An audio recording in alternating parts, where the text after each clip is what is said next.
Hi friends, எல்லாருக்கும் வணக்கம். எல்லோரும் எப்படி இருக்கீங்க? நம்ம சேனலில் இப்போ தான் ஃபஸ்ட் டைம் பார்க்குறீங்கன்னா மறக்காமல் சப்ஸ்கிரைப் பண்ணிவிட்டு பெல் ஐக்கானே கிளிக் பண்ணி வச்சுக்கோங்க. இப்போ வாங்க வீடியோக்குள்ளே போகலாம். இன்றைக்கி ஒரு சமையல் விலாக் தான். லஞ்ச் என்னென்னு தான் பார்க்க போகிறீங்க. இன்றைக்கி காலையில் அது மட்டும் இல்லாமல் இன்ட்ரெஸ்டிங்கான இன்னொரு விஷயமும் இருக்குது இந்த வீடியோவில். தொடர்ந்து ஸ்கிப் பண்ணாமல் பாருங்கள்.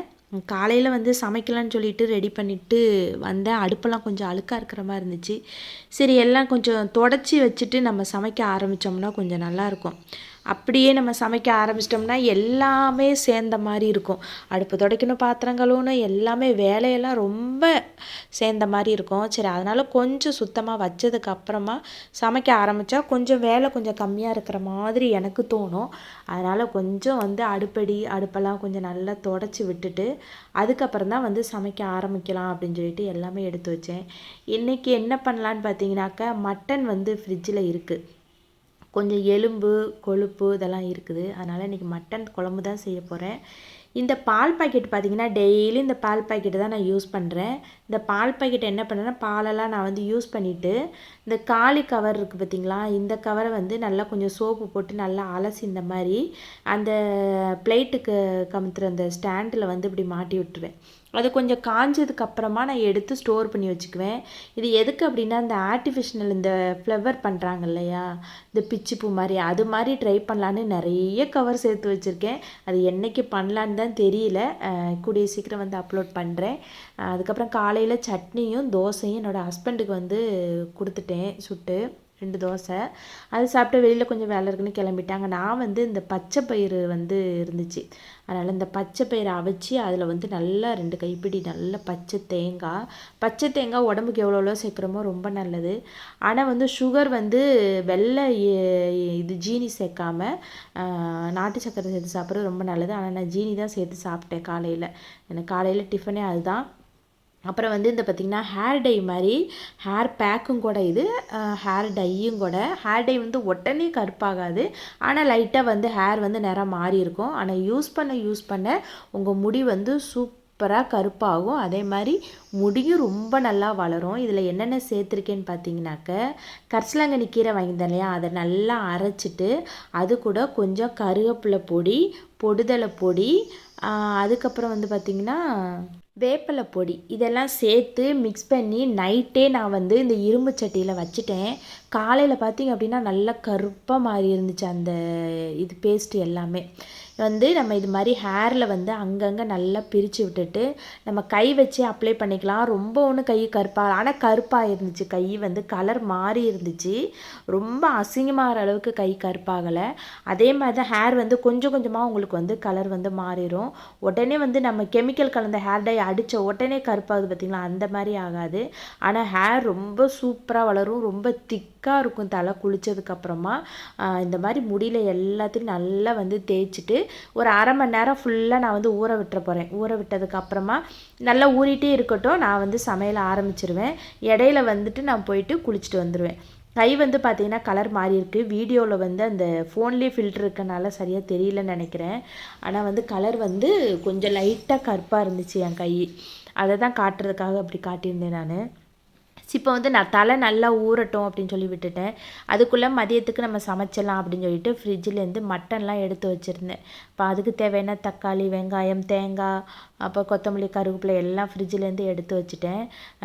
இந்த பெரிய வெங்காயம் வாங்குறது எவ்வளோ நல்லது பார்த்திங்களா. டக்குன்னு ஒரு வெங்காயத்தை உரிச்சோமா வெட்டினோமா அப்படின்னு சொல்லி வேலை முடிஞ்சிடும். அது சில சமயம் பெரிய வெங்காயம்னு சில இடத்துல விற்கிறாங்க ரொம்ப குட்டி குட்டி. அதுக்கு சின்ன வெங்காயத்தையே வாங்கி உரிச்சிட்டு போயிடலாம் போல். ஆனால் சின்ன வெங்காயம் தான் குழம்புக்கு ரொம்ப டேஸ்ட்டு கொடுக்குன்னு சொல்லுவாங்க. சரி, இன்னொரு பக்கம் உலைக்கும் வச்சிடலாம் அப்படின்னு சொல்லிட்டு உலைக்கும் தண்ணி வச்சுட்டேன். தக்காளி, வெங்காயம், மசாலாலாம் போட்டு நல்லா வதக்கிட்டு தான் நான் இன்றைக்கி அரைச்சி மட்டன் குழம்பு வைக்க போகிறேன். வெங்காயம், தக்காளிலாம் பொடியாக கட் பண்ணி வதக்கிட்டு, இது மட்டன் குழம்பு, சிக்கன் குழம்பு எல்லாத்துக்கும் ஒரே பொடி மாதிரி ஒரு பொடி வாங்கி வச்சுருக்கேன். பொதி சூப்பர் மார்க்கெட்டில் வாங்கினேன். அந்த பொடியும் போட்டு கொஞ்சம் மஞ்சத்தூளும் போட்டு கூட கொஞ்சம் தேங்காவும் நான் இந்த மாதிரி மொத்தமாக தேங்காய் வாங்கினேன்னாக்க நல்லா திருகிட்டு கிரைண்டரில் ஃப்ரீசரில் வச்சுருவேன். அது எவ்வளோ நாளானாலும் கெட்டாகாது, நமக்கு கெட்டு போகாது, நமக்கு ஈஸியாக யூஸ் பண்ணுறதுக்கு நல்லாயிருக்கும். அப்புறம் அந்த தேங்காயும் போட்டுட்டு நல்லா வறுத்து வச்சுட்டேன். சரி, நமக்கு மட்டன் கொஞ்சமாக மஞ்சத்தூள் போட்டுட்டு வேக வச்சிடலாம் அப்படின்னு சொல்லிட்டு அதை ஒரு குக்கரில் போட்டு வேக வச்சுட்டேன். மிக்சியில் நல்லா மசாலா நல்லா அரைச்சிட்டேன். அரைச்சதுக்கப்புறமா இந்த கேப்பில் தான் மட்டன் வெந்து விசில் வர கேப்பில் நம்ம போய் குளிச்சுட்டு வந்துடலாம் அப்படின்னு சொல்லிட்டு நான் குளிக்க போயிட்டேன்.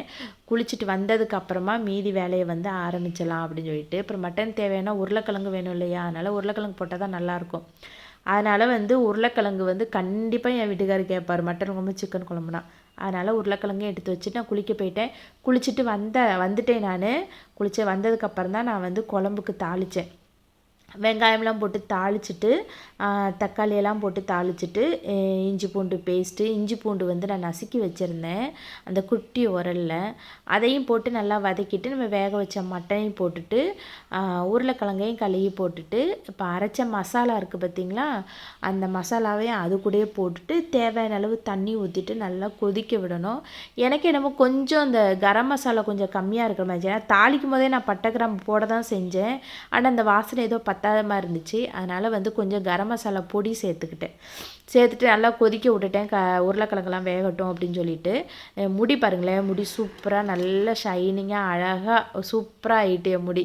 இதை கண்டிப்பாக நீங்கள் வந்து ட்ரை பண்ணி பாருங்கள். அப்புறம் முட்டையும் வேக வச்சுருந்தேன். அப்படியே வேக வச்ச முட்டையை அப்படியே வந்து மட்டன் குழம்புல சேர்த்துட்டு கொஞ்சம் நேரம் கொதிக்க விட்டோம்னா அந்த சாறு அந்த மசாலா எல்லாம் அந்த முட்டையிலையும் இறங்கிடும். முட்டையை வந்து கீறிட்டு தான் நான் சேர்த்தேன் உள்ளே.